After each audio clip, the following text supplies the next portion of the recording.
सही राम। एक और जीवन की बड़ी अच्छी घटना है जिसने पूरे जीवन के सोच को ही बदल दिया।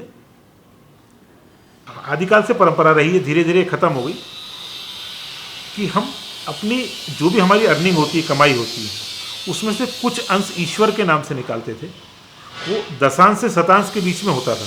मतलब हम अगर 100 रुपये कमाते हैं तो हम 1 रुपये भगवान का निकालते थे या 10 रुपये तक निकालते थे। हमारे शास्त्रों में इससे अधिक कहीं वर्णन नहीं था कि दशांश तक निकालो आप। ऐसे ही किसी से चर्चा करने पर मुझे भी विचार आया और मैंने फिर एक कार्य शुरू करा।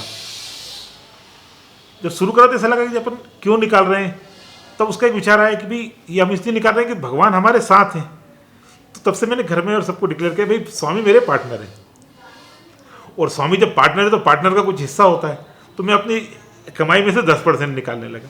उससे पहले तक कोई भी धार्मिक कार्य या कहीं डोनेशन करना हो समिति में या कोई अच्छा कार्य करना हो तो ऐसा लगता था कि हम अपनी तरफ से पैसा दे रहे हैं।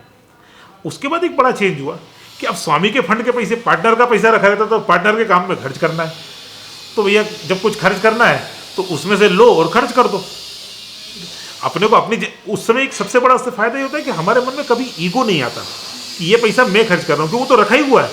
अब नहीं खर्च करोगे तो भी रखा हुआ है।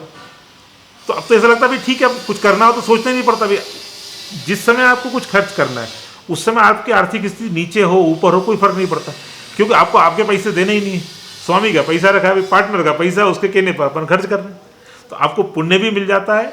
और वो जिसके जो भाव आपके पुण्य में बाधक आता है कि मैं कर रहा हूँ, जिस क्षण ये भाव आ जाता है कि ये कार्य मैं कर रहा हूँ तो फिर वो पुण्य नहीं मिलता है। पर ये तो भगवान का कार्य है और भगवान करा रहे, इसमें मेरा कुछ नहीं है, तो बड़ा सरल हो जाता है। उसके बाद मैंने कई लोगों से बोला कि जरूरी नहीं है कि आप 10%, आप 1% भी निकाल सकते हो और 10%, इसके बीच में आपको जो हो जरूर निकालें।